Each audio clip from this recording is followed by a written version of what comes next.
생물, 우주, 기상 등등 과학의 세부 분야는 자연을 관찰하고 탐구하는 것에서 시작이 되고 우리를 지하 세계로 연결해주는 기술 중에서도 생물체에서 아이디어를 얻은 기술이 있는데요. 바로 TBM입니다.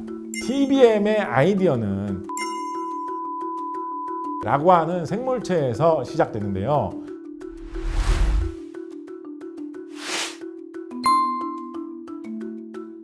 안녕하세요. 지난 시간에 이어 흥미로운 과학 이야기를 들려드릴 곽재식입니다.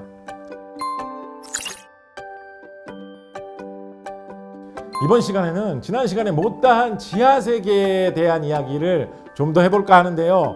지난 이야기가 궁금하신 분들은 요 링크로 가셔서 영상을 보고 오시는 걸 추천드립니다. 흔히 과학은 자연의 탐구라고도 이야기하죠. 생물, 우주, 기상 등등 과학의 세부 분야는 자연을 관찰하고 탐구하는 것에서 시작이 되고 또 거기서 발전되어 왔다 보니까 자연과 과학은 떼놓을 수 없는 연관성을 가지고 있습니다. 동물이나 식물과 같은 생물체가 가진 유용한 기능을 모방해서 인간 생활에 적용하는 기술을 두고 생체 모방 기술이라고 합니다. 쉬운 예 어떤 거 있을까요? 우리 산에서 돌아다니다 보면 무슨 씨앗 같은 거 이런 거 잘못해가지고 옷에 막 붙어갖고 올 때 있잖아요. 독고마리 뭐 이런 거 보면 요만한 땅콩만한 씨앗 같은 거 약간 갈고리 같은 거 조금 달려있는데 떼면 떼지긴 하는데 막 잘 안 떨어지고 이런 거 있잖아요. 이거를 모방해서 뭘 만들까요? 흔히 이제 벨크로라고 하는 찍찍이라고 하는 그거 자세히 보면 한쪽은 약간 털이나 옷감처럼 돼 있고 한쪽은 그 독고마리 씨앗 같은 것처럼 이렇게 조그마한 갈고리 모양 같은 게 막 붙어 있죠. 모방해서 만든 기술을 사람들이 활용하고 있는 그런 사례 있는 거죠. 그 외에 단풍나무 씨앗도 항공기술과 연관이 있습니다. 그냥 봤을 때는 뭐지 싶겠지만은 이 빙글빙글 돌면서 단풍나무 씨앗이 날아다니는 모습을 보면 아실 거예요. 바로 프로펠러입니다. 유선형의 대칭 구조가 회전하면서 공중에 뜨는 비행 원리와 같죠.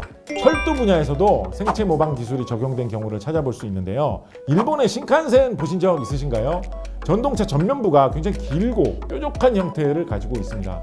이런 디자인은 킹피셔라는 물총새의 이 길고 뾰족한 부리에서 착안한 디자인인데요. 공기 저항을 최소화해서 빠르고 소음이 적은 특징이 있습니다. 그리고 우리를 지하 세계로 연결해주는 기술 중에서도 생물체에서 아이디어를 얻은 기술이 있는데요. 바로 TBM입니다. 국토교통부 채널을 보시는 분들 중에는 이 TBM이 뭔지 아시는 분도 많지 않을까 싶은데요. 이 TBM 공법은 전면에 커터 헤드가 회전하면서 터널을 뚫고 벽에는 미리 제작한 터널 벽면을 조립해서 설치하는 공법으로 진동과 소음이 적어서 지상에 영향이 적고 공사 기간도 발파 공법에 비해서는 짧은 편입니다. 땅속에서 터널을 뚫는 모습을 보면 길다란 애벌레 같은 그런 거대한 기계가 꾸물꾸물하면서 전진하는 그런 모양 같기도 한데요. 실제로 이게 모델과 비슷하게 생겼습니다. TBM의 아이디어는 배, 존벌레, 조개라고 하는 생물체에서 시작되는데요. 생긴 거는 긴 벌레처럼 생겼지만 엄연히 조개로 분류되는 생물이에요. 지금으로부터 약 200년 전 프랑스 출신의 기술자 브루넬이 해안가 부두를 걷다가 배를 갉아먹는 배, 존벌레, 조개를 보게 됐는데요.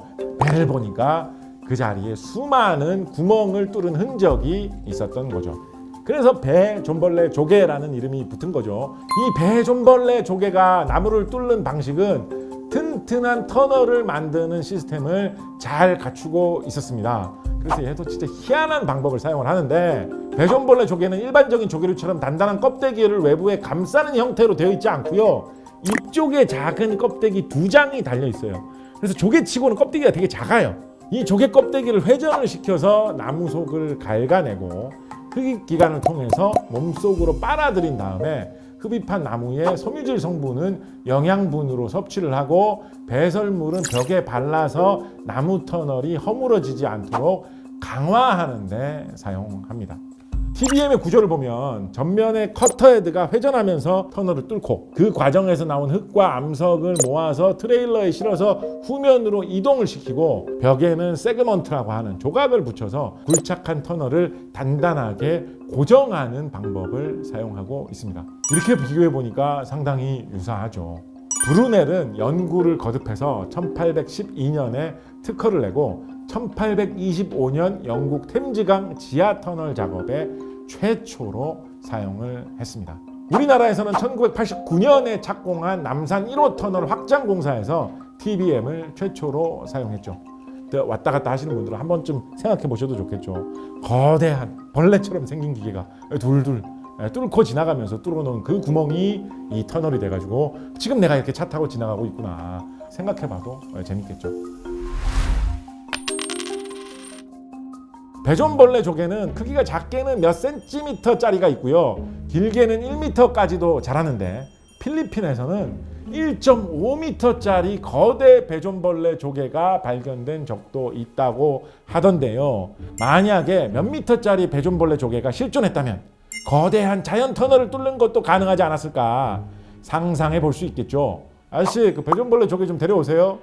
5마리 10마리 이렇게 데려와가지고 좀 잘 먹어라. 터널을 뚫고 나가. 얼마나 좋을까요? 그죠? 그런데 그런 게 없기 때문에 TBM이라는 기계로 만든 배존벌레 조개라는 거를 사용하고 있는 거죠. 재밌지 않습니까? TBM 기술이 발전하면서 굴착 가능한 터널의 규모가 점점 더 커지고 있습니다. 이제는 직경 14m 이상의 메가 TBM을 적용하는 곳도 제법 많습니다.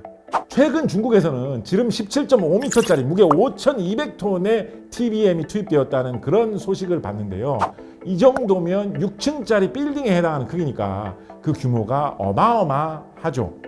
우리나라에서도 그 못지않은 크기의 TBM이 쓰이는 곳이 있습니다. 수도권 제2순환고속도로의 김포에서 파주 구간입니다. 지름 14m에 무게가 3,200톤에 달하는 그런 TBM이 한강 아래를 횡단하는 터널을 만들고 있다고 합니다.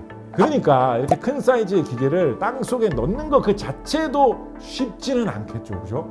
땅 위에서부터 막 파고 들어가면서 아니 GTX면 지하 30m, 40m 깊이로 막 들어가야 되는데 어느 세월에 그렇게 파고 들어가겠어요. 그래서 어떻게 하느냐, 착공 구간에 바로 TBM을 훅 그냥 막 꽂아서 쑤셔 넣는 게 아니라 처음에 TBM 집어넣는 곳을 먼저 잘 마련을 해놓은 다음에 땅 속에 TBM을 만들 수 있는 부품을, 그러니까 분해된 채로 따로따로 반입을 해가지고 땅 속에서 TBM을 조립한 다음 사용을 하는 거죠.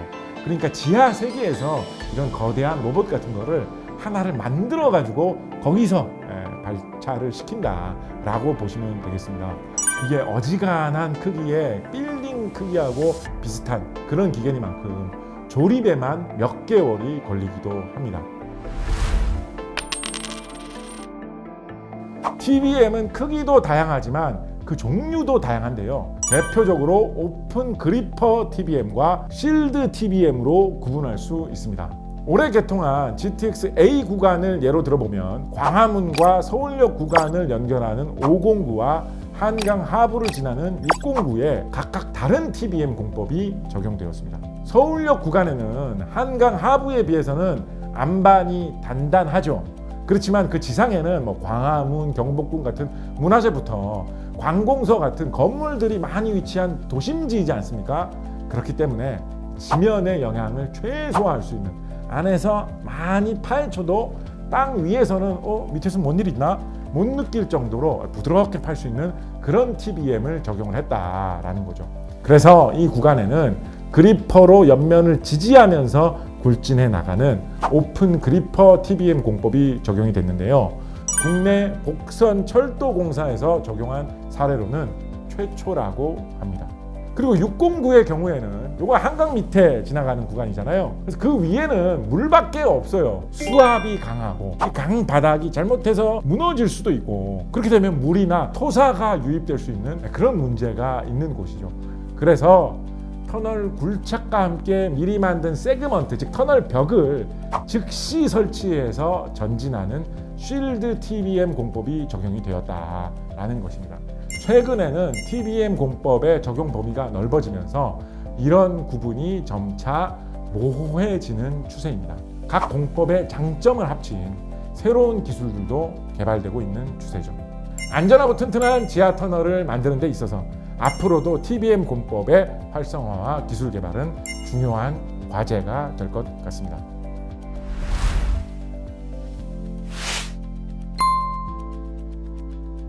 네, 이번 이야기도 즐거우셨나요? 앞으로 GTX-A를 이용하게 되시면 제 이야기를 떠올리시면서 또 다른 즐거움이 되시길 바라겠고요. 영상 끝까지 해주신 여러분 감사합니다. 언젠가 또 다른 이야기로 찾아뵐 수 있기를 기대하겠습니다. 안녕!